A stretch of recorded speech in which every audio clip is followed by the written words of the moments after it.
2 ноября 1943 года один из самых живописных уголков Кавказа, Карачай, стал местом начала тотальной депортации кавказских народов. В этот день по обвинению в пособничестве немецким войскам в Среднюю Азию был репрессирован карачаевский народ. Целью этой чудовищной акции было уничтожение целого этноса. Депортация – это тысячи искалеченных судеб и мучительных смертей на чужбине. Все, кто пережил те страшные дни испытаний, говорят, что сохранить себя, свой разум и человеческое лицо им помогла только ничем не поколебимая вера в Аллаха, в Его безграничную милость. Во время депортации Борису Исхаковичу было 3 года. Их семью выселяли из аула Джигута. Неожиданно в нашем ауле появилось большое количество военных. Людям объяснили, что они прибыли на кратковременный отдых перед отправкой на фронт. Каждое утро, разбившись на группы, эти военнослужащие изучали местность, обходили кошары, общались с людьми. По-видимому, собирали информацию о реальном количестве людей и о действительных местах их нахождения. Так как времена были несытые, все старались подкармливать этих солдат. Кто молочком угостит, кто-то яйца или мясо даст. Ведь война еще шла, и из каждой семьи на фронте было по нескольку человек. Помогая им, они вспоминали своих детей, которые на тот момент воевали где-то. А про депортацию никто и не подозревал даже.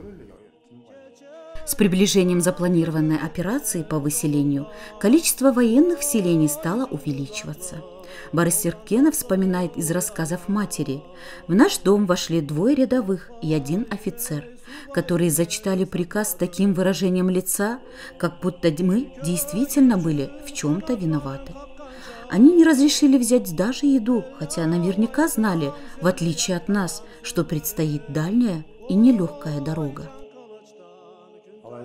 Ранним утром в наш дом вошли 1 офицер и 2 солдат. В тот момент мать собиралась затопить печь, чтобы приготовить нам завтрак. У нас было 5 детей. Самый старший, Марзият, было 13, а младшему Аскеру год только исполнился. А отец был на фронте.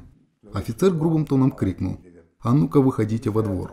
Они быстро потушили огонь, всех нас буквально выкинули на улицу, в чем были. Я знаю, что некоторым разрешали брать с собой чуть еды и самое необходимое из вещей. Но нашей семье в этом смысле не повезло. Нам ничего не дали взять с собой. Дорога в Среднюю Азию для горцев, воспитанных в строгих традициях гендерного разделения, стала очень тяжким испытанием, поскольку мужчин и женщин грузили в одни вагоны, вспоминает Борис Хаджи. Но, как оказалось, еще более тяжелое испытание ожидало их впереди. Положение усугублялось и недоверчивым отношением со стороны местного населения, которое заранее оповестили о том, что завезут дикий кавказский народ. Вначале было видно, что местные смотрели на нас с недоверием и страхом. Можно даже сказать, что их положение было не лучше нашего из-за этой боязни. Но по мере того, как они все ближе узнавали нас, что мы тоже мусульмане, и речь у нас похожа, работать не боимся, то мы сумели завоевать их доверие и расположение.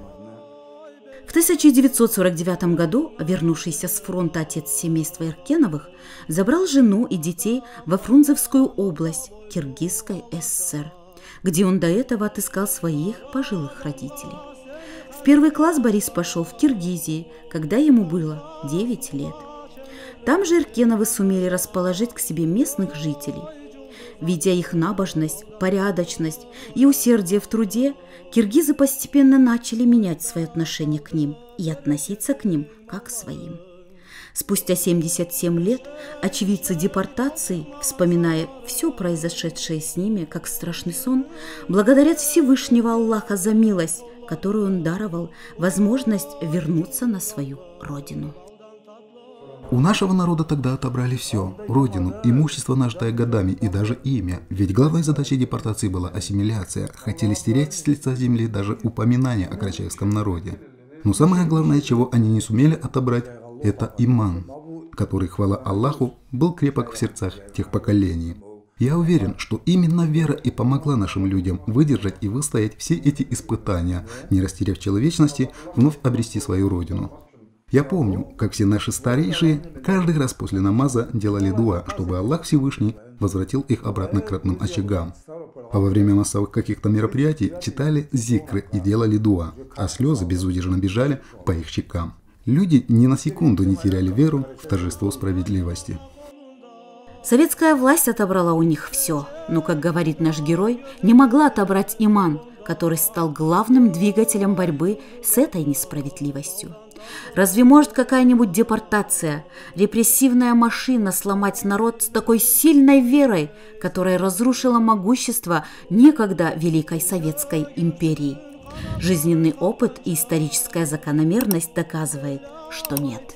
Карачаевский народ достойно вынес это испытание с глубокой верой во Всевышнего, которая помогла ему стойко выстоять и вернуться на свою историческую родину. Если есть темы и события, которые вы считаете, что нужно осветить, напишите нам news@aliv.tv.